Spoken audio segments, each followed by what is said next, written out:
ದೇವರಿಗೆ ಸ್ತೋತ್ರವಾಗಲಿ. ದೇವರಿಗೆ ಅಮೂಲ್ಯರು, ಅತಿ ಪ್ರಿಯರು, ಘನವಂತರಾದ ಪ್ರಿಯ ದೇವರ ಮಕ್ಕಳೇ, ಬನ್ನಿರಿ ಪ್ರಿಯರೇ. ಆಶ್ರಯ ದುರ್ಗನಾದ, ಸಂಕಟದಲ್ಲಿ ಸಿದ್ಧ ಸಹಾಯಕನಾದ, ಮಾತನಾಡುವ ದೇವರಾದ, ನಮ್ಮನ್ನು ಸೃಷ್ಟಿಸಿ ರಕ್ಷಿಸಿ ಕಾಯ್ದು ಕಾಪಾಡುತ್ತಿರುವ ಆತ್ಮಸ್ವರೂಪ ಪರಿಶುದ್ಧ ದೇವರಾದ ಯೇಸು ಕ್ರಿಸ್ತ ನಾಮದಲ್ಲಿ ನಿಮ್ಮೆಲ್ಲರನ್ನು ಪ್ರೀತಿಯಿಂದ ಈ ವಾಕ್ಯ ಭಾಗವನ್ನು ಆಲಿಸಲು ಸ್ವಾಗತಿಸಿದ ಪ್ರೇರೆ. ಈ ದಿನ ನಾವು ಆಲಿಸಲಿರುವ ದೇವರ ವಾಕ್ಯ ಭಾಗ ಅಂಶ ಪ್ರೇರೆ, ನೀನು ಯಾರು? ಹೌದು ಪ್ರೇರೆ, ನೀನು ಅಥವಾ ನಾನು ಯಾರು ಎಂದು ಆ ವಾಕ್ಯ ಭಾಗದ ಮುಖಾಂತರ ಎಂಥ ಸ್ವಭಾವವುಳ್ಳವರು, ಎಂಥ ವಿಶ್ವಾಸವುಳ್ಳವರು, ಎಂಥ ನಂಬಿಕೆ ಉಳ್ಳವರು ಅಥವಾ ನಿರೀಕ್ಷೆ ಪ್ರೀತಿಯುಳ್ಳವರು ದೇವರ ಮುಂದೆ. ಹೌದು ಪ್ರೇರೆ, ಈ ವಾಕ್ಯ ಭಾಗವು ನೀನು ಯಾರು ಎನ್ನುವ ಭಾಗವನ್ನು ಪರಿಶುದ್ಧ ಜೀವವುಳ್ಳ ದೇವರ ವಾಕ್ಯ ಮುಖಾಂತರ ಆಕಾಶ ಭೂಮಿ ಅಳೆದು ಹೋದರೂ ನನ್ನ ಮಾತುಗಳು ಅಳೆದು ಹೋಗುವುದೇ ಇಲ್ಲ ಎಂದು ಹೇಳಿದ ದೇವರು ದೇವಕುಮಾರ ಯೇಸು ಕ್ರಿಸ್ತನ ವಾಕ್ಯದ ಮುಖಾಂತರ ಧ್ಯಾನಿಸೋಣ ಪ್ರೇರೆ. ನನ್ನೊಂದಿಗೆ ಏಕೀಭವಿಸಿ ಪ್ರಾರ್ಥಿಸಿರಿ, ಪ್ರಾರ್ಥನೆ ಮಾಡಿ ಸಿದ್ಧರಾಗೋಣ. ಕೇಳಲಿರುವ ವಾಕ್ಯ ಭಾಗ ಒಳ್ಳೆ ನೆಲದಲ್ಲಿ ಬಿದ್ದ ಬೀಜದಂತೆ 100ಕ್ಕೆ 100 ಫಲ ಕೊಡುವಂತೆ, ನಮ್ಮ ಹೃದಯ ಒಳ್ಳೆಯ ನೆಲವಾಗುವಂತೆ ದೇವರ ವಾಕ್ಯ ನಮ್ಮ ಹೃದಯದಲ್ಲಿ ಬಿದ್ದು 100ಕ್ಕೆ 100 ಫಲ ಕೊಡುವಂತೆ ನಾವು ಆ ವಾಕ್ಯಗಳಿಗೆ ಕಿವಿಗೊಟ್ಟು ವಿಶ್ವಾಸದಲ್ಲಿ, ನಿರೀಕ್ಷೆಯಲ್ಲಿ, ಪ್ರೀತಿಯಲ್ಲಿ, ಪರಿಶುದ್ಧತೆಯಲ್ಲಿ, ಪ್ರಾರ್ಥನಾ ಜೀವಿತದಲ್ಲಿ, ಸಾಕ್ಷ್ಯ ಜೀವಿತದಲ್ಲಿ, ಹೌದು ಪ್ರೇರೆ, ದೇವರ ಮಕ್ಕಳಿಗೆ ತಕ್ಕಂತೆ ಜೀವಿಸುವ ಜೀವಿತದಲ್ಲಿ 100ಕ್ಕೆ 100 ಸಫಲ ಆಗುವಂತೆ ಈ ವಾಕ್ಯ ಭಾಗ ನಮ್ಮೆಲ್ಲರಿಗೆ ಸಹಾಯ ಮಾಡಲಿ. ನನ್ನದು ಏಕೀಭವಿಸಿ ಪ್ರಾರ್ಥಿಸಿ ಪ್ರೇರೆ. ಪ್ರಾರ್ಥನೆ. ತಂದೆಯೇ, ಸರ್ವಶಕ್ತ ದೇವರೇ, ಪರಿಶುದ್ಧನೇ, ಪರಿಶುದ್ಧನೇ, ಪರಿಶುದ್ಧನೇ, ಆತ್ಮಸ್ವರೂಪನೇ, ಪ್ರೀತಿ ಸ್ವರೂಪನೇ, ಬೆಳಕಾದ ದೇವರೇ, ನಿಮ್ಮಲ್ಲಿ ಕತ್ತಲು ಎಷ್ಟು ಮಾತ್ರ ಇಲ್ಲ ತಂದೆ. ದೇವ, ಪರಲೋಕ ತಂದೆ, ನೀವು ಪರಿಶುದ್ಧರಾಗಿರುವುದರಿಂದ ನಾನು ಪರಿಶುದ್ಧರಾಗಿರಬೇಕೆಂದು ಆಜ್ಞಾಪಿಸಿದ್ದಕ್ಕಾಗಿ ಸ್ತೋತ್ರ. ಪ್ರಭುವೇ, ನೀವು ಪರಿಪೂರ್ಣ ಆಗಿರುವುದರಿಂದ ಪರಲೋಕ ತಂದೆ, ಸ್ವರ್ಗದ ತಂದೆ, ಸೃಷ್ಟಿಕರ್ತನೆ, ನಾವು ಕೂಡ ಪರಿಪೂರ್ಣರಾಗಿರಬೇಕೆಂದು ತಿಳಿಯಪಡಿಸಿದ್ದಕ್ಕಾಗಿ ಸ್ತೋತ್ರ. ನೀವು ಕರುಣೆಯುಳ್ಳವರಾಗಿರುವುದರಿಂದ ನಾವು ಕರುಣೆಯುಳ್ಳವರಾಗಿರುವಂತೆ ಆಜ್ಞಾಪಿಸಿ ಅನುಗ್ರಹಿಸುವುದಕ್ಕಾಗಿ ಸ್ತೋತ್ರ. ದೇವ, ನೀನು ಯಾರು ಎನ್ನುವ ಅಂಶವನ್ನು ನಿಮ್ಮ ಪರಿಶುದ್ಧ ರಕ್ಷಣೆ ನೀಡುವ, ಮಾತನಾಡುವ, ಸವರಿದ ಕೌಲುಗಳಂತೆ ಶುದ್ಧರಾಗಿಸುವ, ಸಮೃದ್ಧಿಯಾಗಿ ಫಲ ನೀಡುವಂತೆ, ಶಾಶ್ವತವಾಗಿ ನಿಲ್ಲುವ, ಆಶೀರ್ವಾದ ನೀಡುವ ನಿಮ್ಮ ವಾಕ್ಯದ ಮುಖಾಂತರ ನಮ್ಮೊಂದಿಗೆ ಮಾತನಾಡಬೇಕೆಂದು, ನಮ್ಮ ಹೃದಯವನ್ನು ಶುದ್ಧೀಕರಿಸಬೇಕೆಂದು, ನಮ್ಮ ಆತ್ಮವನ್ನು ನಿಮ್ಮ ಪರಿಶುದ್ಧ ಆತ್ಮನಿಂದ ಅಭಿಷೇಕಿಸಿ, ಆತ್ಮಭಾರ, ಆತ್ಮವರ, ಆತ್ಮಫಲ, ಆತ್ಮ ಅಭಿಷೇಕ, ಆತ್ಮ ಆಯುಧದಿಂದ, ವಾಕ್ಯದೆಂಬ ಆಯುಧದಿಂದ, ವಿಶ್ವಾಸ ಗುರಾಣಿಯಿಂದ, ಸತ್ಯ ಕಟ್ಟಿನಿಂದ, ನೀತಿಯ ನಿಲುವಂಗಿಯಿಂದ, ಸಮಾಧಾನದ ಸುವಾರ್ತೆಯಾದ ಯೇಸುವಿನ ಜನನ, ಬೋಧನೆ, ಯಾತನೆ, ಸಾಧನೆ, ಮರಣ, ಪುನರುತ್ಥಾನ, ಶಾಂತಿಯ ಸುವಾರ್ತೆಯನ್ನು ಸಾರಲು ಶ್ರದ್ಧೆ ಎಂಬ ಪಾದರಕ್ಷೆಯನ್ನು ಮೆಟ್ಟಿಕೊಳ್ಳುವಂತೆ ಮತ್ತು ರಕ್ಷಣೆ ಎಂಬ ಶಿರಸ್ತ್ರಾಣ ಈ ವಾಕ್ಯ ಭಾಗದ ಮುಖಾಂತರ ತೊಟ್ಟುಕೊಳ್ಳುವಂತೆ, ಪ್ರಭುವೇ, ಸೈತಾನನ ಅಗ್ನಿಬಾಣಗಳನ್ನು ಆರಿಸಲು ಶಕ್ತರಾಗುವಂತೆ, ಕಟ್ಟಕಡೆಯ ದಿನದಲ್ಲಿ ದುಷ್ಟನನ್ನು ನಿಮ್ಮ ಅತ್ಯಧಿಕವಾದ ಶಕ್ತಿಯಲ್ಲಿ ಆಶ್ರಯ ಹೊಂದಿ ಜಯಿಸುವಂತೆ ಅನುಗ್ರಹಿಸಿರಿ ತಂದೆ. ಈ ವಾಕ್ಯ ಭಾಗದ ಮುಖಾಂತರ ನೀನು ಯಾರು ಎನ್ನುವ ಅಂಶ ಮುಖಾಂತರ ನಾವು ಯಾರು ಎಂದು ತಿಳಿದುಕೊಳ್ಳುವಂತೆ ದೇವರೇ, ನಿಮ್ಮ ಅಪಾರ ಮೆಚ್ಚುಗೆಗೆ ಪಾತ್ರನಾದ ಯೇಸು ಕ್ರಿಸ್ತನಲ್ಲಿ ವಿಶ್ವಾಸಿಟ್ಟ ಮಕ್ಕಳು, ಸ್ವರ್ಗೀಯ ಪ್ರಜೆಗಳು, ಅಳಿಯದ ಅಕ್ಷಯ ಲೋಕಕ್ಕೆ ಬಾಧ್ಯಸ್ಥರು, ಅಮರ ಜೀವಕ್ಕೆ ಬಾಧ್ಯಸ್ಥರು, ಮುಗಿವಿಲ್ಲದ ಜೀವಿತಕ್ಕೆ ಬಾಧ್ಯಸ್ಥರು ಮತ್ತು ಇಂಥ ಅದ್ಭುತ ವಾಕ್ಯಗಳ ಮುಖಾಂತರ ಅಥವಾ ನಿರೀಕ್ಷೆ ಮುಖಾಂತರ ಈ ವಾಕ್ಯ ಭಾಗದಲ್ಲಿ ಬಂದಿರುವ ಪ್ರತಿಯೊಬ್ಬರನ್ನು ಆಶೀರ್ವದಿಸಿ ಅಭಿಷೇಕಿಸಿ ಪುನಶ್ಚೇತನಗೊಳಿಸಬೇಕೆಂದು, ದುಷ್ಟನ ಮೇಲೆ ನಿಮ್ಮ ಮಕ್ಕಳಿಗೆ ದೊಡ್ಡ ಜಯ ನೀಡಬೇಕೆಂದು ಎಲ್ಲ ವಿಭಾಗಗಳಲ್ಲಿ ಶಾಂತಿದಾಯಕ ದೇವರೇ, ಹೀಗೆ ಮಾಡಿ ದುಷ್ಟನ ಸೈತಾನನ್ನು ನಿಮ್ಮ ಮಕ್ಕಳಾದ ನಮ್ಮೆಲ್ಲರ ಕಾಲ ಕೆಳಗೆ ಹಾಕಿ ಅನುದಿನ ಪರಲೋಕ ಸೇರುವವರೆಗೂ ಜಜ್ಜಿ ಹಾಕುತ್ತಾ ಬರಬೇಕೆಂದು ನಜರೇತಿನ ಸರ್ವಾಧಿಕಾರಿಯುಳ್ಳ ಪುನರುತ್ಥಾನ ಯೇಸು ಕ್ರಿಸ್ತ ನಾಮದಲ್ಲಿ ಪ್ರಾರ್ಥಿಸಿ ಬೇಡಿದ್ದೇವೆ. ಜೀವಳ ತಂದೆ, ಸರ್ವಶಕ್ತನೇ, ಮಹಾ ಒಳ್ಳೆಯ ಭಯಂಕರ ದೇವರೇ, amen, amen. Thank you father, thank you Jesus Christ, thank you Holy Ghost, fire, living water, flow, amen. ಹೌದು ಪ್ರೇರೆ, ನೀನು ಯಾರು ಎನ್ನುವ ಅಂಶವನ್ನು ಧ್ಯಾನಿಸುವ ಮೊದಲು ಒಂದು ಚಿಕ್ಕ ಹಾಡನ್ನು ಹಾಡಿಕೊಂಡು ನಾವು ಸಿದ್ಧರಾಗೋಣ ಪ್ರೇರೆ. ಹಾಡು, ದೇವರು ನನಗೆ ಆಶ್ರಯ ದುರ್ಗ. ಹೌದು ಪ್ರೇರೆ, 46ನೇ ಕೀರ್ತನೆಯಲ್ಲಿ ನೋಡುತ್ತೇವೆ, ದೇವರು ಅಥವಾ ಯೆಹೋವನು ಸರ್ವಶಕ್ತನು ನಮಗೆ ಆಶ್ರಯದುರ್ಗವಾಗಿದ್ದಾನೆ. ಇಕ್ಕಟ್ಟಿನಲ್ಲಿ ಸಿದ್ಧ ಸಹಾಯಕನಾಗಿದ್ದಾನೆ. ಕಡಲಲ್ಲಿ, ಸಮುದ್ರದಲ್ಲಿ ಕಲ್ಲುಗಳು ಅಲ್ಲಕಲ್ಲವಾದರೂ ನಮಗೇನು ಭಯವಿಲ್ಲ. ಹೌದು ಪ್ರೇರೆ, ಹೀಗೆ ದೇವರು ನಿಮ್ಮ ಸಂಗಡ ಇರುವಾಗ ಸಿಂಹದಷ್ಟು ಧೈರ್ಯ ಇರುತ್ತದೆ ಪ್ರೇರೆ. ನೀತಿವಂತನು ಸಿಂಹದಂತೆ ಧೈರ್ಯದಿಂದಿರುತ್ತಾನೆ. ಹೌದು ಪ್ರೇರೆ, ಆ ದೈವ ನೀತಿ, ಯೇಸುವಿನ ನೀತಿ, ಆ ಪರಿಶುದ್ಧಾತ್ಮನ ನೀತಿ, ಪವಿತ್ರಾತ್ಮ ನಿಮ್ಮ ಮೇಲೆ ಬಂದಾಗ ಬಲವೊಂದುವಿರಿ. ಲೋಕದಲ್ಲಿರೋ ದುರಾತ್ಮನಿಗಿಂತ ನಿಮ್ಮಲ್ಲಿರುವ ದೇವರಾತ್ಮ ನಿಮಗೆ ದೊಡ್ಡ ಧೈರ್ಯ, ಶಕ್ತಿ, ಬಿಡುಗಡೆ, ಜಯ, ಆಶೀರ್ವಾದ, ನೂತನ ಜೀವಿತ ಮಾರ್ಗ ನೀಡುತ್ತಾನೆ ಪ್ರಿಯ. ಹೊಸ ಮನಸ್ಸು, ಹೊಸ ಸ್ವಭಾವ, ಕಲಾ ಹೃದಯ ತೆಗೆದು ಮೃದು ಮಾಂಸ ಹೃದಯ ನೀಡುತ್ತಾನೆ ಮತ್ತು ತನ್ನ ಆಜ್ಞೆಗಳನ್ನು ನೆರವೇರಿಸಲು ತನ್ನ ಪರಿಶುದ್ಧಾತ್ಮನನ್ನು ನಿಮ್ಮ ಮೇಲೆ, ನಿಮ್ಮೊಳಗೆ ನೆಲೆಗೊಳ್ಳುವಂತೆ ಅನುಗ್ರಹಿಸುತ್ತಾನೆ ಪ್ರೇರೆ. ಹೌದು, ಹೀಗೆ ದೇವರು ನಮಗೆ ಆಶ್ರಯ ದುರ್ಗ ಎನ್ನುವಂತೆ ಹಾಡನ್ನು ನಮ್ಮೊಂದಿಗೆ ಆಡಿಕೊಡುವ ಪ್ರೇರೆ. ಆ ದೇವರ ಆಶ್ರಯ ಪಡೆದು ಸಂಕಟದಲ್ಲಿ ಸಿದ್ಧ ಸಹಾಯಕನ ಸಹಾಯ ಪಡೆಯೋಣ. ನನ್ನೊಂದಿಗೆ ಆಡಿರಿ ಹಾಡು. ದೇವರು ನನಗೆ ಆಶ್ರಯ ದುರ್ಗ, ಸಂಕಟದಲ್ಲಿ ಸಿದ್ಧ ಸಹಾಯಕ. ದೇವರು ನನಗೆ ಆಶ್ರಯ ದುರ್ಗ, ಸಂಕಟದಲ್ಲಿ ಸಿದ್ಧ ಸಹಾಯಕ. ಕಡಲಲ್ಲಿ ಗುಡ್ಡಗಳು ಮುಳುಗಿದರೂ ಭಯವಿಲ್ಲ, ಈ ಭೂಮಿ ಅಳಿದರೂ ನನಗೇನು ಭಯವಿಲ್ಲ.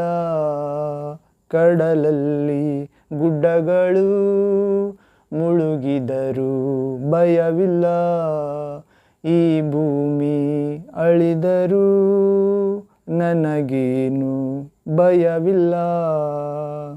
ಹಸಿರು ಗಾವಲಲ್ಲಿ ನನ್ನನ್ನು ನಡೆಸುವನು, ತಂಪಾದ ಬುಗ್ಗೆಯಿಂದ ಎಸಪ ದಾಹವ ತಣಿಸುವನು. ಹಸಿರು ಗಾವಲಲ್ಲಿ ನಮ್ಮನ್ನು ನಡೆಸುವನು, ತಂಪಾದ ಬುಗ್ಗೆಯಿಂದ ನಮ್ಮ ದಾಹವ ತಣಿಸುವನು. ನನ್ನ ಪ್ರಾಣವನ್ನು ಉಜ್ಜೀವಗೊಳಿಸುವನು, ನಮ್ಮೆಲ್ಲರ ಪ್ರಾಣವನ್ನು ವಾಕ್ಯದಿಂದ ಉಜ್ಜೀವಗೊಳಿಸುವನು. ದೇವರು ನಮಗೆ ಆಶ್ರಯ ದುರ್ಗ, ಸಂಕಟದಲ್ಲಿ ಸಿದ್ಧ ಸಹಾಯಕ. ಯೇಸು ಕ್ರಿಸ್ತ ನಮಗೆ ಆಶ್ರಯ ದುರ್ಗ, ಆತನ ಆತ್ಮನೇ ನಮಗೆ ಸಿದ್ಧ ಸಹಾಯಕ. ವೈರಿಗಳ ಎದುರಿನಲ್ಲಿ ಔತಣ ಬಡಿಸುವನು, ವೈರಿಗಳ ಎದುರಿನಲ್ಲಿ ಔತಣ ಬಡಿಸುವನು. ನನ್ನಾಯ ಶಿರದಲ್ಲಿ ತೈಲವ ಹಚ್ಚುವನು, ನಮ್ಮಾಯ ಶಿರದಲ್ಲಿ ತೈಲವ ಹಚ್ಚುವನು. ಶುಭವ ನೀಡುವನು, ಕೃಪೆಯ ತೋರುವನು. ಎಸಪ್ಪ ಶುಭವ ನೀಡುವನು, ತನ್ನ ಚಿತ್ತದಂತೆ ಕೃಪೆಯ ತೋರುವನು. ದೇವರು ನನಗೆ ಆಶ್ರಯ ದುರ್ಗ, ಆಮೆನ್ ಲಾರ್ಡ್. ಸಂಕಟದಲ್ಲಿ ಸಿದ್ಧ ಸಹಾಯಕ. ಪ್ರೀತಿ ಕೃಪೆಗಳೆಂಬ ಕಿರೀಟ ತೊಡಿಸುವನು, ಶ್ರೇಷ್ಠ ವರಗಳಿಂದ ನನ್ನಾಸೆ ಪೂರೈಸುವ. ಪರಿಶುದ್ಧಾತ್ಮ ಪ್ರೀತಿ ಕೃಪೆಗಳೆಂಬ ಕಿರೀಟ ತೊಡಿಸುವನು. ದೇವರಾತ್ಮ ಶ್ರೇಷ್ಠ ವರಗಳಿಂದ ನಿನ್ನ ನನ್ನ ಆಶೆ ಪೂರೈಸುವನು. ಹದ್ದಿಗೆ ಬರುವಂತೆ ಯೌವನ ಬರಮಾಡುವ, ಹದ್ದಿಗೆ ಬರುವಂತೆ ಯೌವನ ಬರಮಾಡುವನು ಏಕದೇವ ದೇವರು ನಮಗೆ ಆಶ್ರಯ ದುರ್ಗ ಮಿಲ್ಲೋರ್ ಸಂಕಟದಲ್ಲಿ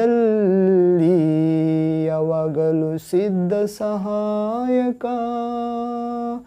ದೇವರು ನಮಗೆ ಸುನಾಮದಲ್ಲಿ ಆಶ್ರಯ ದುರ್ಗ ಸಂಕಟದಲ್ಲಿ ಕ್ರಿಸ್ತಾತ್ಮ ಸಿದ್ಧ ಸಹಾಯಕ ಕಡಲಲ್ಲಿ ಗುಡ್ಡಗಳು ಮುಳುಗಿದರೂ ಭಯವಿಲ್ಲ, ಈ ಭೂಮಿ ಅಳಿದರೂ ನಮಗ್ಯಾವ ಭಯವಿಲ್ಲ. ಕಡಲಲ್ಲಿ ಗುಡ್ಡಗಳು ಮುಳುಗಿದರೂ ಭಯವಿಲ್ಲ, ಈ ಭೂಮಿ ಅಳಿದರೂ ನಮಗೇನು ಭಯವಿಲ್ಲ. Hallelujah. Thank you, Father. Thank you, Jesus Christ. Thank you, Holy Spirit God. Amen. ಹೌದು ಪ್ರೇರೆ, ದೇವರು ನಮಗೆ ಆಶ್ರಯ ದುರ್ಗವಾಗಿದ್ದಾನೆ, ಸಂಕಟದ ಸಿದ್ಧ ಸಹಾಯಕ. ಕಡಲಲ್ಲಿ ಗುಡ್ಡಗಳು ಮುಳುಗಿದ್ದರೂ ಭಯವಿಲ್ಲ, ಈ ಭೂಮಿ ಅಳಿದರೂ ನಮಗೇನು ಭಯವಿಲ್ಲ. ಅಂದರೆ ದೇವರ ಆಶ್ರಯದಲ್ಲಿರುವ ಸುರಕ್ಷಿತರೆಂದು ಅರ್ಥ ಪ್ರೇರೆ. 91ನೇ ಕೀರ್ತನೆ ಓದ್ತೇವಲ್ಲ, ನಿನ್ನ ಎಡಗಡೆಯಲ್ಲಿ 1000 ಬಲಗಡೆಯಲ್ಲಿ 10,000 ಜನರು ಸತ್ತು ಬಿದ್ದರು, ನಿನಗೇನು ತಟ್ಟದು. ದುಷ್ಟರು ತಮ್ಮ ಫಲವನ್ನು ಅನುಭವಿಸುವುದನ್ನು ನೀನು ಕಣ್ಣಾರೆ ಕಾಣುವೆ. ಹೌದು ಪ್ರೇರೆ, ಹೀಗೆ ಹಸಿರುಗಾವಲಲ್ಲಿ ನಡೆಸುತ್ತಾನೆ, ತಂಪಾದ ಬುಗ್ಗೆಯಿಂದ ತಣಿಸುತ್ತಾನೆ. ಹಸಿರುಗಾವಲು ಅಂದರೆ ಪ್ರೇರೆ ದೇವರ ವಾಕ್ಯದ ಭೋಜನ. ಹೌದು ಪ್ರೇರೆ, ಯೇಸುವಿನ ಬಳಿಗೆ ಬರುವವರಿಗೆ ಹಸಿವೆ ಆಗುವುದಿಲ್ಲ, ಆತನ ವಿಶ್ವಾಸ ಇಡುವವರಿಗೆ ನೀರಡಿಕೆ ಆಗುವುದಿಲ್ಲ. ಹೌದು, ಹಸಿರುಗಾವಲು ಅಂದರೆ ಯೇಸುವಿನ ಪಾದದಲ್ಲಿ ಕುಳಿತು ಮಾರ್ತಾಳ ತಂಗಿ ಮರಿಯಳು ಯೇಸುವಿನ ವಾಕ್ಯವನ್ನು ಆಲಿಸುತ್ತಿದ್ದಳು. ಹೌದು ಪ್ರೇರೆ, ಅದನ್ನು ಆಕೆಯ ಕಡೆಯಿಂದ ತೆಗೆದುಕೊಳ್ಳಲಾಗುವುದಿಲ್ಲ. ಯಾಕೆಂದರೆ ಯೇಸು ಒಳ್ಳೆ ಕುರುಬ, ತನ್ನ ಕುರಿಗಳಿಗೆ ಹಸಿರುಗಾವಲೆಂಬ ಉತ್ತಮ ತನ್ನ ವಾಕ್ಯವನ್ನು, ದಹತಿರುವ ವಾಕ್ಯವನ್ನು, ನಿಜವಾದ ಆಹಾರ ಆಗಿರುವ ಯೇಸುವಿನ ಶರೀರ ಆಗಿರುವ ವಾಕ್ಯವನ್ನು ನಮಗೆ ತಿನ್ನಿಸುತ್ತಾನೆ ಪ್ರೇರೆ. ಅದೇ ಹಸಿರುಗಾವಲೆಂದು ಅರ್ಥ. ತಂಪಾದ ಬುಗ್ಗೆಯಿಂದ ತಣಿಸುತ್ತಾನೆ.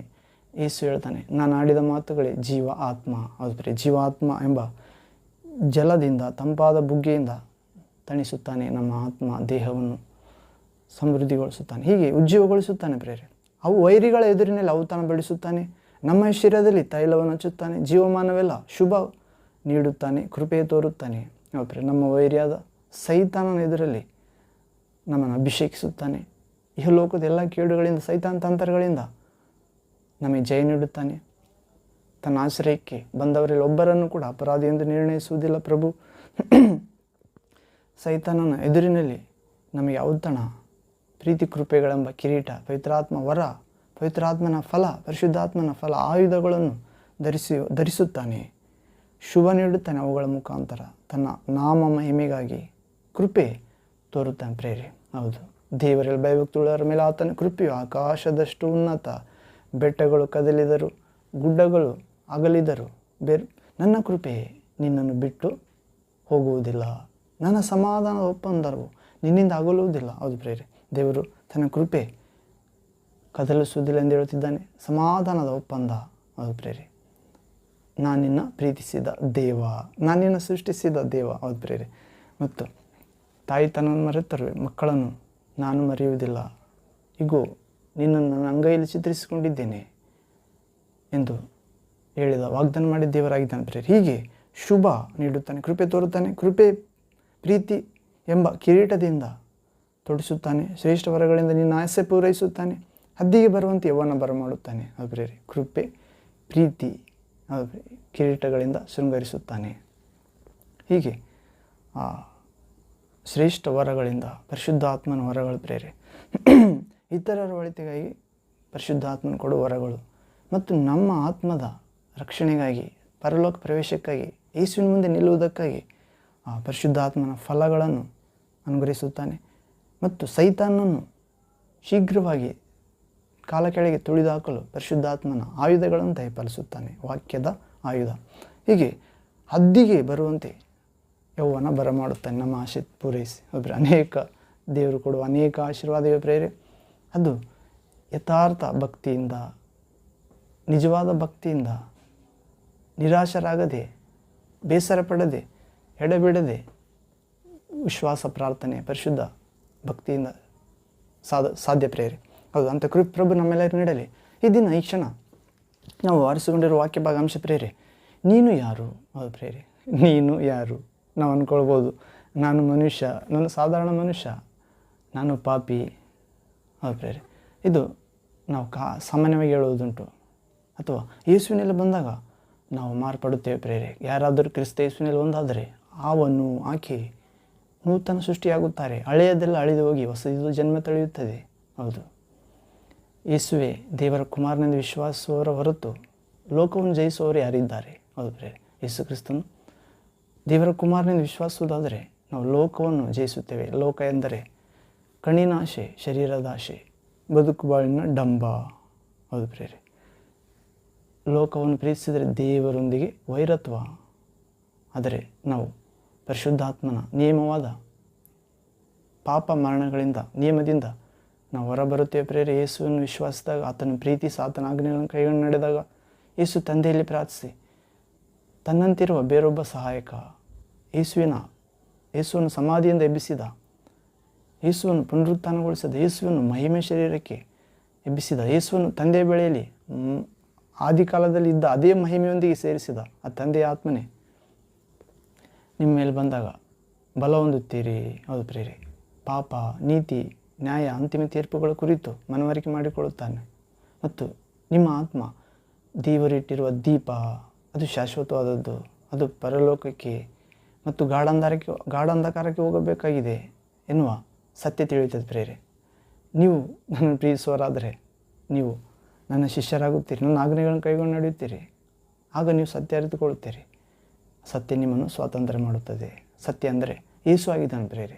ಸತ್ಯ ಅಂದರೆ ದೇವರ ವಾಕ್ಯ, ಸತ್ಯ ಅಂದರೆ ದೇವರ ಆತ್ಮ, ಸತ್ಯ ಅಂದರೆ ದೇವರು ನಿನಗಾಗಿ ಮನುಷ್ಯ ಆಗಿ ಬಂದಿದ್ದಾನೆ. ಸತ್ಯ ಅಂದರೆ ದೇವರು ನಿನ್ನ ಪಾಪ, ಶಾಪ, ಅಕ್ರಮ ಜೀವಿತ, ದೋಷ, ಅಪರಾಧ, ವ್ಯಾಧಿ, ದುರಾತ್ಮ ಪೀಡೆ, ಪೂರ್ವಜರಿಂದ ಬಂದ ಪಾಪ, ಶಾಪ, ನಿರರ್ಥಕ ನಡವಳಿಕೆ, ನಿರ್ಜೀವ ಕ್ರಿಯೆ, ವಿಗ್ರಹ ಆರಾಧನೆ, ಮೂಢನಂಬಿಕೆ, ಬಂಡತನ, ಅಶಾರೀರಿಕ ಕಾರ್ಯಗಳ ಜೀವಿತ, ಹೊಟ್ಟೆಬಾಕತನ, ಕುಡಿಗತನ, ಮೋಸ, ಜಾರತ್ವ, ವಿಚಾರ, ಕಾಮುಕತನ, ಜಗಳ, ಹೊಟ್ಟೆ ಕಿಚ್ಚು, ಭಿನ್ನಭೇದ. ಹೌದು, ನಿನ್ನಂತೆ ನೆರೆಯವರನ್ನು ಪ್ರೀತಿಸದಿರುವುದು, ದೇವರನ್ನು ಕಡೆಗಣಿಸುವುದು, ದೇವರು ಕೇಳುವುದುಂಟು, ದೇವರು ವಿಚಾರಿಸುವುದುಂಟು ಎನ್ನುವ ಮೂರ್ಖ ಜೀವಿತ. ಅದರಿಂದ ಬಿಡಿಸಲು ಬಂದಿದ್ದಾನೆ ಶಿಲುಬೆಯಲ್ಲಿ ತನ್ನ ಪ್ರಾಣ ಕೊಟ್ಟು. ಹೌದು ಪ್ರೇರೆ, ದೇವರ ಮಕ್ಕಳ ಜೀವಿತ, ದೇವರ ಮಕ್ಕಳ ಪದವಿ, ಕಣ್ಣು ಕಾಣದ, ಕಿವಿ ಕೇಳದ, ಮಾನವ ಹೃದಯ ಗ್ರಹಿಸದ ಅತಿಶಯ ಆನಂದ ಸಿದ್ಧ ಮಾಡಿ ಕರೆದುಕೊಂಡು ಹೋಗಲು ಬಂದಿದ್ದಾನೆ ಪ್ರೇರೆ, ತನ್ನನ್ನು ಒಲಿದವರಿಗೆ. ಹೌದು ಪ್ರೇರೆ, ಯೇಸುವೆ ಅದೃಶ್ಯ ದೇವರ ಸಾದೃಶ್ಯ ರೂಪ ಎಂದು ತಿಳಿದವರಿಗೆ. ಯೇಸುವೆ ಆಗಲೆಲ್ಲದರಲ್ಲಿ ಅಗ್ರಸ್ತನ ಪ್ರೇರೆ. ಇವೆಲ್ಲ ನಾವು ಏನು ನೋಡುತ್ತೇವೋ ನಮ್ಮ ಜೀವಿತದಿಂದ ಹುಟ್ಟಿದಾಗಿನಿಂದ ಅವೆಲ್ಲವುಗಳಿಗೆ ಮೂಲ ಕಾರಣಕರ್ತ, ನಿರ್ಮಾಣಕ ದೇವರು ಯೇಸು ಕ್ರಿಸ್ತನಾಗಿದ್ದಾನೆ ಪ್ರೇರೆ. ಆತ ಆದಿಸಂಭೂತನಾಗಿದ್ದಾನೆ. ಆತನು ಮೊದಲೇ ಇದ್ದನು, ಲೋಕವು ಆತನನ್ನು ಅರಿತುಕೊಳ್ಳಲಿಲ್ಲ. ಹೌದು, ಆತನು ಸತ್ತವರೊಳಗಿಂದ ಮೊದಲು ಎದ್ದು ಬಂದ ಪ್ರೇರೆ. ಆತನು ವಿಶ್ವಾಸ, ಪ್ರತಿಯೊಬ್ಬ ಮಗ, ಮಗಳು, ವಿಶ್ವಾಸಿ, ಸೇವಕಿ ಯೇಸು ಕ್ರಿಸ್ತ ಎರಡನೇ ಸಾರಿ ಆಗಮಿಸುವಾಗ ಎದ್ದೇಳುತ್ತಾನೆ ಮಹಿಮಾ ಶರೀರಕ್ಕೆ. ಅದೇ ಶರೀರ ಮತ್ತೆ ಮಹಿಮೆಗೆ ಎದ್ದೇಳುತ್ತದೆ ಪ್ರೇರೆ, ಅನಂತ ಜೀವಕ್ಕೆ. ಆ ನಿತ್ಯ ಆರಾಧನೆಯಲ್ಲಿ ಪಾಲ್ಗೊಳ್ಳಲು, ಆ ಮಹಿಮಾ ಸ್ವರೂಪಿ ರಾಜಾದಿರಾಜನನ್ನು ಆರಾಧಿಸಲು, ಪರಿಶುದ್ಧನೆಂದು ಕೊಂಡಾಡಲು. ಅದು ಪ್ರೇರೆ, ನಾವು ಸ್ವರ್ಗದಲ್ಲಿ ದೇವದೂತರು, ಕೆರೂಬಿಯರು, ಸೆರಫರು ಪರಿಶುದ್ಧ ಎಂದು ಕೊಂಡಾಡುತ್ತಿದ್ದಾರೆ ಪ್ರೇರೆ. ಪ್ರೀತಿ ಸ್ವರೂಪ ಎಂದಲ್ಲ, ಸತ್ಯ ಸ್ವರೂಪ ಎಂದಲ್ಲ, ಪರಿಶುದ್ಧ. ಹೌದು ಪ್ರೇರೆ, ಪರಿಶುದ್ಧನು ಇನ್ನೂ ತನ್ನನ್ನು ಪರಿಶುದ್ಧ ಮಾಡಿಕೊಳ್ಳಲಿ, ಅಶುದ್ಧನು ಇನ್ನೂ ತನ್ನನ್ನು ಅಶುದ್ಧ ಮಾಡಿಕೊಳ್ಳಲಿ. ಈಗೂ ಬೇಗ ಬರುತ್ತೇನೆ, ಪ್ರತಿಯೊಬ್ಬನಿಗೆ ಅವನವನ್ನು ನಡತೆ ಕೊಡತಕ್ಕ ಪ್ರತಿಫಲ ನನ್ನ ಕೈಯಲ್ಲಿದೆ ಎಂದು ಹೇಳಿದ್ದಾನೆ. ಹೀಗೆ ಪ್ರೇರೆ, ಆ ಪರಿಶುದ್ಧತೆ ಎಂಬುದು ಒಂದು ಅಸ್ತ್ರವಾಗಿದೆ. ಪರಿಶುದ್ಧತೆ ಎಂಬುದು ಒಂದು ದೈವ ಸಂಪರ್ಕವಾಗಿದೆ. ಹೌದು ಪ್ರೇರೆ, ಅದು ದೇವ ಚಿತ್ತಾನುಸಾರವಾದ ಪರಿಶುದ್ಧತೆ, ಯೇಸು ಹೇಳಿದ ಪರಿಶುದ್ಧತೆ ಪ್ರೇರೆ. ಹೌದು. ಯೇಸು ಹೇಳಿದ ಪರಿಶುದ್ಧತೆ ಯಾವುದು ಪ್ರೇರೆ? ದೇವರ ವಾಕ್ಯ ಜೀವಂತವಾದದ್ದು, ಕ್ರಿಯಾತ್ಮಕವಾದದ್ದು, ಇಬ್ಬಾಯಿಕತೆಗಿಂತ ಹರಿತವಾದದ್ದು, ಕೀಲು ಮಜ್ಜೆ ದೇಹ ಆತ್ಮಗಳನ್ನು ಭೇದಿಸಿ ತೂರಿ ಹೋಗುವಂಥದ್ದು, ಹೃದಯದ ಆಶೆ ಆಲೋಚನೆಗಳನ್ನು ವಿವೇಚಿಸುವಂಥದ್ದು. ಆದರೆ ದೇವರ ವಾಕ್ಯ ಪ್ರಕಾರ ಜೀವಿಸುವುದೇ ಪರಿಶುದ್ಧತೆ. ಯೇಸುವಿನಲ್ಲಿ ವಿಶ್ವಾಸಿಟ್ಟವರು ತಮ್ಮನ್ನು ತಾವು ಯೇಸುವಿನಂತೆ ಶುದ್ಧವಾಗಿಟ್ಟುಕೊಳ್ಳುತ್ತಾರೆ. ಇದೇ ಪರಿಶುದ್ಧತೆ ಪ್ರೇರೆ. ಹೌದು. ಹೀಗೆ ನಾವು ನೀನು ಯಾರು ಎಂಬ ಅಂಶದಲ್ಲಿ ಪ್ರವೇಶವನ್ನು ಪ್ರೇರೆ. ಇವಾಗ 20 ನಿಮಿಷ ಆಯಿತು. ನೀನು ಯಾರು? ಹೌದು ಪ್ರೇರೆ. ನಾವು ಯಾರೆಂದು ಇಲ್ಲಿವರೆಗೆ ತಿಳಿದುಕೊಂಡಿದ್ದೀವಲ್ಲ ಪ್ರೇರೆ, ಅದು ಸತ್ಯ ಅಲ್ಲ. ದೇವರ ವಾಕ್ಯ ಏನು ಹೇಳುತ್ತದೆ ಅದೇ ಸತ್ಯ ಪ್ರೇರೆ. ಕಾರಣ ದೇವರ ವಾಕ್ಯ ಸತ್ಯವಾದದ್ದು. ದೇವರ ವಾಕ್ಯ ಯೇಸು ಆಗಿದ್ದಾನೆ, ದೇವರ ಸ್ವರ ಆಗಿದ್ದಾನೆ. ದೇವರ ವಾಕ್ಯ ಭೂಮಿ ಆಕಾಶ ಹೋದರೂ ಅಳಿದು ಹೋಗುವುದಿಲ್ಲ. ಹೌದು. ಹೀಗೆ ನೀನು ಯಾರು ಎಂಬ ಅಂಶದಲ್ಲಿ ಆದಾಮನಂತೆ ಹೆಂಡತಿ ಮಾತು ಕೇಳುವವನಾಗಿರುವೆಯ ಪ್ರಿಯ ಸಹೋದರ ಅಥವಾ ಸಹೋದರಿ? ಆದಾಮನ ಹೆಂಡತಿಯಾದ ಹವ್ವಾಳ ಮಾತು ಕೇಳಿ ಅಥವಾ ಪತನವಾದ ಪಾಪಕ್ಕೆ ಪ್ರವೇಶ ಆದ ನೀನು ನಿನ್ನ ಗಂಡನ ಮಾತು ಕೇಳಿ, ನಿನ್ನ ಹೆಂಡತಿಯ ಮಾತು ಕೇಳಿ ದೇವರ ವಾಕ್ಯ ಮೀರಿ ಆದಾಮನಂತೆ ಅವಳಂತೆ ಪತನವಾಗಿರುವೆಯ?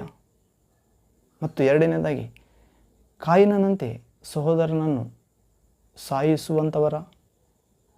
ಎರಡನೇದಾಗಿ ಪ್ರೇರೆ ನೀನು ಯಾರೆಂದರೆ ಅಂಶದಲ್ಲಿ ಒಂದನೆಯದು, ಆದಾಮನು ಭಾರ್ಯ ಹೆಂಡತಿ ಮಾತು ಕೇಳಿ ಆತ ಪತನ ಆದ.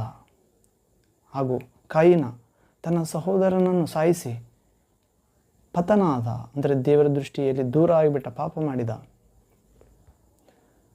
ಮೂರನೇದಾಗಿ ಏಷಾವ ತನ್ನ ಆಶೀರ್ವಾದಕ್ಕೋಸ್ಕರ ಎಷ್ಟು ಪರಿತಪಿಸಿದರೂ ಸಿಗಲಿಲ್ಲ. ತನ್ನ ಜ್ಯೇಷ್ಠತ್ವ ಊಟಕ್ಕಾಗಿ ಮಾರಿಕೊಂಡ. ನೀನು ಊಟಕ್ಕಾಗಿ ದೇವರ ಮಕ್ಕಳ ಮಾರ್ಗ ವಿಶ್ವಾಸ ಕಳೆದುಕೊಳ್ಳುತ್ತಿರುವ, ಆತ್ಮಿಕ ಜೀವಿತ ದೂರ ಮಾಡಿಕೊಳ್ಳುತ್ತಿರುವ, ಊಟಕ್ಕಾಗಿ ಏನು ತಿನ್ನುವುದು ಏನು ಕುಡಿಯಬೇಕು ಎಂದು ಅನ್ಯ ಜನರಂತೆ ದೇವರ ರಾಜ್ಯಕ್ಕಾಗಿ ನೀತಿಗೆ ಜೀವಿಸದೆ ದೂರವಾಗಿರುವೆಯಾ? ಅದು ಪ್ರೇರೆ. ಒಂದನೇದು, ಆದಾಮನ ಹೆಂಡತಿ ಮಾತು ಕೇಳಿ ಪತನವಾದ. ನಾವು ಅದರಂತೆ ಇರುವೆಯ ನೋಡಿಕೊಳ್ಳಬೇಕು ಪ್ರೇರೆ. ಕಾಯಿನನು ತನ್ನ ಸಹೋದರನನ್ನು ಸಾಯಿಸಿ, ಯಾಕೆ ಸಾಯಿಸಿದ ಪ್ರೇರೆ? ತನ್ನ ಅರ್ಪಣೆ, ಬಲಿ, ಕಾಣಿಕೆ ದೇವರು ಸ್ವೀಕರಿಸಲಿಲ್ಲ. ತಮ್ಮನ ಕಾಣಿಕೆ ಸ್ವೀಕರಿಸಿದ. ಅಬೇಲನ ಕಾಣಿಕೆ ತಮ್ಮ ಅಬೇಲ ಕಾಯಿನ ಅಣ್ಣ ಪ್ರೇರೆ. ಕಾಯಿನನು ಕೋಪಗೊಂಡ. ಕಾಯಿನನು ವ್ಯವಸಾಯಗಾರನು, ಹೆಬೇಲನು ಕುರಿ ಕಾಯುತ್ತಿದ್ದ ಪ್ರೇರೆ. ಪ್ರಥಮ ಪುರುಷ, ಪ್ರಥಮ ಸ್ತ್ರೀ. ಈ ಭೂಲೋಕದಲ್ಲಿ ದೇವರು ಮಣ್ಣಿನಿಂದ ಮಾಡಿ ಆದಾಮನನ್ನು ಜೀವಶ್ವಾಸ ಊದಿ ಆತನ ಪೊಕ್ಕೆಲುಬಿನಿಂದ ಸ್ತ್ರೀಯನ್ನು ತಯಾರು ಮಾಡಿ ಅವರಿಗೆ ಪಾಪದಲ್ಲಿ ಬಿದ್ದು ಏದೇನು ಸುಂದರವಾದ ಕಷ್ಟಪಡದ ಆ ವನದಿಂದ ಸಮೃದ್ಧಿಯಾದ ಹಣ್ಣು ತಿಂದು ಶಾಶ್ವತವಾಗಿ ಜೀವಿಸುವ ಆ ತೋಟದಿಂದ ಹೊರಹಾಕಲ್ಪಟ್ಟರು. ಸರ್ಪದ ಮಾತು ಕೇಳಿ ಸೈತಾನನ ಸರ್ಪವನ್ನು ಉಪಯೋಗಿಸಿ, ನೀವು ಹಣ್ಣನ್ನು ತಿನ್ನಿರಿ, ದೇವರಂತೆ ಆಗುತ್ತೀರಿ, ಒಳ್ಳೆಯ ಕೆಟ್ಟದ್ದರ ಅರಿವು ಬರುತ್ತದೆ, ದೇವರಂತೆ ಆಗುತ್ತೀರಿ, ರುಚಿಯಾಗಿರುತ್ತದೆ ತಿನ್ನುವುದಕ್ಕೆ ಎಂದು ಸ್ತ್ರೀಯನ್ನು ವಂಚಿಸಿದ ಪ್ರೇರೆ. ಇವತ್ತಿಗೂ ಕೂಡ ಅದೇ ಸ್ತ್ರೀಯಿಂದ ವಂಚಿಸಲು ಪ್ರಯತ್ನಿಸ್ತಿದ್ದಾನೆ ಪ್ರೇರೆ. ಪುರುಷನನ್ನು, ಮದುವೆಯಾದ ಪುರುಷರನ್ನು ಕೂಡ, ಮದುವೆ ಆಗಲಾರದ ಪುರುಷರನ್ನು ಕೂಡ. ಆದರೆ ಆ ಸ್ತ್ರೀ ಭಕ್ತಿಯಲ್ಲಿ, ನಂಬಿಕೆಯಲ್ಲಿ, ವಿಶ್ವಾಸದಲ್ಲಿ, ಪರಿಶುದ್ಧತೆಯಲ್ಲಿ, ನಿರೀಕ್ಷೆಯಲ್ಲಿ, ದೇವರನ್ನು ಪ್ರೀತಿಸುವ ವಿಷಯದಲ್ಲಿ ನಂಬಿಗಸ್ತರಾಗಿದ್ದರೆ ಅವರು ಇತರ ಪುರುಷರನ್ನು ದೇವರ ಕಡೆಗೆ ನಡೆಸುತ್ತಾರೆ. ಇಲ್ಲದಿದ್ದರೆ ಅದೇ ಸೈತಾನ, ಅದೇ ಮತ್ತೆ ಕೆಟ್ಟುವಾದ ದೇವರಿಗೆ ದೂರವಾದ ಸ್ತ್ರೀಯಿಂದ ಅನೇಕ ಪುರುಷರನ್ನು ಹಾಳು ಮಾಡುತ್ತಾನೆ. ಹೀಗೆ ಆದಾಮನಂತೆ ಹೆಂಡತಿ ಮಾತು ಕೇಳಿ ನೀನು ಪತನವಾಗಿರುವೆಯಾ, ನಾಶವಾಗಿರುವೆ.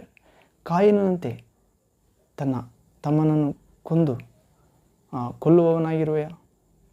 ನಿನ್ನ ತಮ್ಮನ ಕಾರ್ಯಗಳು ಒಳ್ಳೆಯವಾಗಿವೆ, ನಿನ್ನ ಕಾರ್ಯಗಳು ಕೆಟ್ಟವಾಗಿವೆ ಎಂದು ಎದುರು ಸೇವಕರ ಮೇಲೆ, ಎದುರು ಮನೆಯವರ ಮೇಲೆ, ಸ್ನೇಹಿತರ ಮೇಲೆ, ನಿಮ್ಮ ರಕ್ತ ಸಂಬಂಧಿಗಳ ಮೇಲೆ ಕೋಪಗೊಂಡಿರುವೆಯ? ಸಾಯಿಸುವಷ್ಟು ಕೋಪ ಇಲ್ಲ ಪ್ರೇರೆ, ಆಗಿರಬಾರದು. ಮೂರನೇ, ಏಷಾವನು ತನ್ನ ಆಹಾರಕ್ಕೋಸ್ಕರ ತನ್ನ ಜ್ಯೇಷ್ಠತ್ವ ಮಾರಿಕೊಂಡ. ತಮ್ಮನಿಗೆ ಅಡವಿಯಲ್ಲಿದ್ದಾಗ ಹಸಿವಾದಾಗ ಆತನಲ್ಲಿ ಆಹಾರ ಇಲ್ಲದ್ದು ನೋಡಿ, ಅಥವಾ ಬೇಟೆ ಆಡುವ ಆತಂದು ಪದ್ಧತಿ ಪ್ರೇರೆ. ಏಷಾವಂದು ಬೇಟೆ ಸಿಗಲಾರ್ದಾಗ, ಹಸಿವಾದಾಗ ತನ್ನ ತಮ್ಮನ ಅಲಸಂದಿ ಕಾಳನ್ನು ಬಯಸಿ ಆಸೆಪಟ್ಟು ಕೇಳಿದ, ತಮ್ಮ ನಿನ್ನ ಜ್ಯೇಷ್ಠತ್ವ ನನಗೆ ಕೊಡುತ್ತೀಯ, ಅಣ್ಣನ ಸ್ಥಾನ ಮನೆಯಲ್ಲಿ ಅಣ್ಣನಿಗೆ ದೊಡ್ಡ ಸ್ಥಾನ, ಆಸ್ತಿಯಲ್ಲಾಗಿರ್ಬೋದು, ತಂದೆಯ ಆಶೀರ್ವಾದದಲ್ಲಾಗಿರ್ಬೋದು, ದೇವರ ಮುಂದೆ ದೊಡ್ಡ ಮಕ್ಕಳಿಗೆ ಪ್ರಥಮ ಸ್ಥಾನ, ಇದು ನನಗೆ ಕೊಡುವೆಯಾ? ಯಾಕಂದರೆ ಅವಳಿ ಜವಳಿಗೆ ಹುಟ್ಟಿರ್ತಾರೆ ಪ್ರೇರೆ, ಯಾಕೋಬ ಏಷವ. ಯಾರು ದೊಡ್ಡವರು ಯಾರು ಇಲ್ಲೋ ಎನ್ನುವಂತೆ ಇರುತ್ತದೆ. ಆದರೂ ಏಷವ ಮೊದಲನೇ ವ್ಯಕ್ತಿಯಾಗಿ ತಾಯಿ ಗರ್ಭದಿಂದ ಹೊರಗಡೆ ಬಂದಿರುತ್ತಾನೆ. ಏಷವನ ಕಾಲು ಹಿಡಿದೇ ಯಾಕೋಬನು ಬಂದಿದ್ದಾನೆ ಎಂದು ಬರೆಯಲ್ಪಟ್ಟಿದೆ. ಏಷವನು ಗ್ಯಾಪ್ ತಗೊಂಡಿಲ್ಲ ತಾಯಿ ಗರ್ಭದಿಂದ ಹೊರಗೆ ಬರುವಾಗ, ಏಷವನ ಕಾಲು ಹಿಡದೆ ಹೊರಗಡೆ ಬಂದಿದ್ದಾನೆ. ಏಕೆಂದರೆ ಜ್ಯೇಷ್ಠತ್ವಕ್ಕೋಸ್ಕರ ಗರ್ಭದಲ್ಲೇ ಹೋರಾಡ್ಯಾನ ಪ್ರೇರೆ ಯಾಕೋಬ. ಹೌದು ಪ್ರೇರೆ, ಯಾಕೋಬ ಅಂದರೆ ಅದು ಹೆಸರಿನ ಅರ್ಥ ಮೋಸಗಾರ ಎಂದು ಗ್ರೀಕ್ ಭಾಷೆಯಲ್ಲಿ, ಇಬ್ರಿ ಭಾಷೆಯಲ್ಲಿ. ಆದರೆ ನಿಜವಾಗಿಯೂ ಯಾಕೋಬನು ಮೋಸ ಮಾಡಿದ್ದಿಲ್ಲ ಪ್ರೇರೆ. ಆತ ತಾಯಿ ಮಾತು ಕೇಳಿ ನಡ್ಕೊಂಡ ಹೊರತು ಸ್ವತಃ ಅಥವಾ ದೇವರ ಆಶೀರ್ವಾದ ಬೇಕು, ದೊಡ್ಡ ದೇವರ ದೃಷ್ಟಿಯಲ್ಲಿರುವ ಜ್ಯೇಷ್ಠ ಸ್ಥಾನ ಕಾರಣ ಯಾಕೋಬನ ಕಾಲು ಹಿಡಿದೇ ಬಂದಿದ್ದಾನೆ ಪ್ರೇರೆ. ನಿಜವಾಗಿಯೂ ಯಾಕೋಬನನ್ನು ಪ್ರೀತಿಸಿದನು, ಏಷವನನ್ನು ದ್ವೇಷಿಸಿದನು ಎಂದು ಬರೆಯಲ್ಪಟ್ಟಿದೆ. ಯಾಕಂದರೆ ಏಷವನು ತನ್ನ ಸ್ವಂತ ಜ್ಞಾನದಲ್ಲಿ, ಸ್ವಂತ ಭುಜಬಲದಲ್ಲಿ ವಿಶ್ವಾಸಿಟ್ಟಾತ. ಯಾಕೋಬನಾದರೂ ತಂದೆ ತಾಯಿಗಳ ಆಶ್ರಯದಲ್ಲಿ ಬೆಳೆಯಲು ಇಷ್ಟಪಟ್ಟಾತ. ಸಾಧು ಭಕ್ತಿ ಮಾರ್ಗದಲ್ಲಿ ಜೀವಿಸಲು ಇಷ್ಟಪಟ್ಟಾತ ಪ್ರೇರೆ. ಹೌದು, ದೇವರನ್ನು ಹಗಲು ರಾತ್ರಿ ಪ್ರಾರ್ಥಿಸಲು ಮನಸ್ಸೊಳಾತ. ಹೌದು ಪ್ರೇರೆ. ಹೀಗೆ ತಾಯಿಯ ಪ್ರೀತಿ ಆತನ ಮೇಲಿತ್ತು. ಹೀಗೆ ನಾವು ಆದಾಮನಂತೆ ಹೆಂಡತಿ ಮಾತು ಕೇಳಿ ದೇವರ ವಾಕ್ಯ ಮೀರಿ ಪಾಪ ಮಾಡುವವರಾಗಿರುವೆವಾ? ಅಥವಾ ಕಾಯಿನಂತೆ ತಮ್ಮನನ್ನು ಕೊಂದು ದೇವರ ಕೋಪಕ್ಕೆ ಗುರಿಯಾಗಿರುವೆವಾ? ಅಥವಾ ಶಾಪದಿಂದ ಆ ಕಾಯಿನನ್ನು ದೇವರು ಶಾಪ ಕೊಡ್ತಾನೆ ಪ್ರೇರೆ. ಏನು ನೀನು ಮಾಡಿದ್ದು? ನಿನ್ನ ತಮ್ಮನನ್ನು ಕೊಂದಿರುವೆ, ನಿನ್ನ ತಮ್ಮನ ರಕ್ತ ಭೂಮಿಯ ಅಧೋಭಾಗದಿಂದ ನನಗೆ ಮರೆಯಿಡುತ್ತಿದೆ, ನೀನು ಒಳ್ಳೆಯದನ್ನು ಮಾಡಿದೆ ತಲೆ ಎತ್ತುತ್ತಿದ್ದೆ ಎಂದು ಹೇಳ್ತಾನೆ. ನಿನ್ನ ತಮ್ಮ ಎಲ್ಲಿ ಎಂದು ಕೇಳ್ತಾನೆ ಪ್ರೇರೆ ಇದಕ್ಕೆ ಮೊದಲು. ಆಗ ಕಾಯಿನನು ಕೊಲೆ ಮಾಡಿ ಬಂದಿರ್ತಾನೆ, ಮನಸ್ಸಾಕ್ಷಿ ಚುಚ್ಚುತ್ತದೆ, ಅಥವಾ ಕಠಿಣನಾಗಿದ್ದಾನೆ, ದೇವರಿಗೆ ವಿರೋಧವಾಗಿ ಮಾತಾಡುತ್ತಿದ್ದಾನೆ. ನನ್ನ ತಮ್ಮನಿಗೆ ನಾನೇನು ಕಾವಲುಗಾರನು, ವಾಚ್ಮ್ಯಾನ್ ನಾನು ಎಂದು ದೇವರಿಗೆ ಎದುರು ಮಾತಾಡುತ್ತಿದ್ದೇನೆ. ಯಾವಾಗ ಪಾಪ ಮಾಡುತ್ತೇವೆ ಪ್ರೇರೆ? ಯಾವಾಗ ಕೋಪ ಮಾಡುತ್ತೇವೆ? ಯಾವಾಗ ಸಾಯಿಸುವಷ್ಟು ಕಾರ್ಯ ಮಾಡುತ್ತೇವೆ?